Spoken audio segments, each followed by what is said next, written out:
चोर बना पाखंडी साधु। पाखंडी साधु हिंदी कहानी आज के समय में बहुत काम की बात कह रही है, इसे जरूर पढ़े। भगवा रंग किसी भगवान का रूप नहीं है। इसे पहनने वाला हमेशा संत हो जरूरी नहीं है। चोर बना पाखंडी साधु। एक शहर में पुलिस ने सभी चोरों के नाक में दम कर दिया था। पुलिस ने सभी चोरों को एक के बाद एक पकड़ रहे थे। बस एक चोर ने जैसे कि तैसे बचकर एक जगह जाकर छिप जाता है और पुलिस से बच जाता है। तब चोर को एक ख्याल आया कि क्यों न मैं भगवा पहनकर साधु बन जाऊं।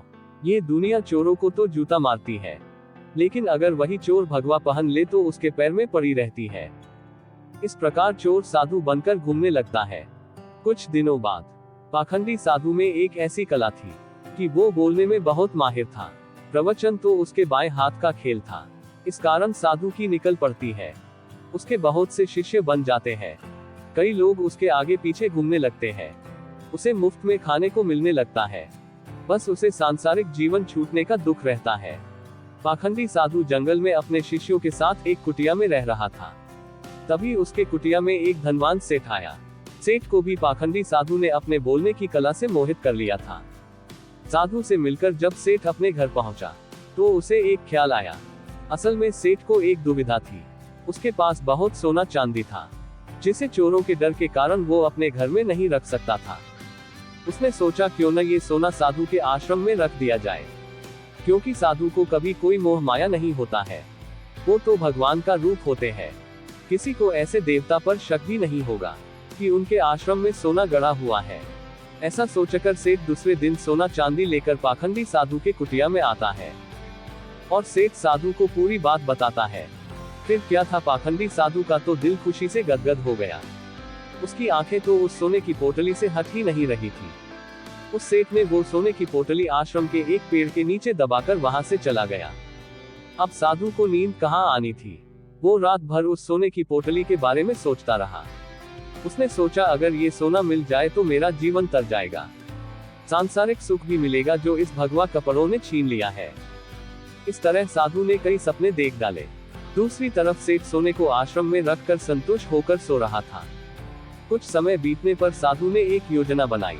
उसने सोचा कि वो इस सोने को लेकर चला जाएगा और सेठ को शक ना हो, इसलिए वो उसके घर जाकर जाने की बात कहेगा, ताकि सेठ को ये ना लगे कि साधु सोना लेकर भागा है।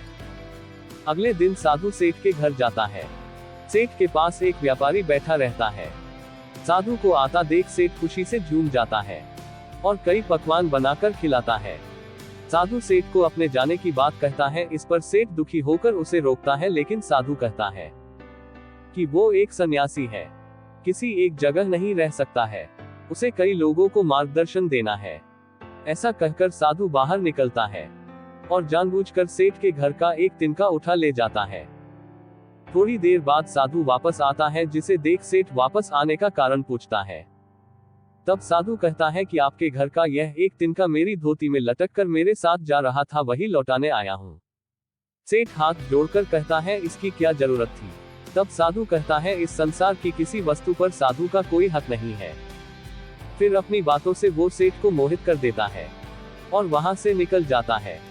ये सब घटना सेठ के पास बैठा व्यापारी देख रहा होता है और सेठ से पूछता है कि कौन है ये साधु। तब सेठ उसे पूरी बात बताता है, जिसे सुनकर व्यापारी जोर जोर से हंसने लगता है।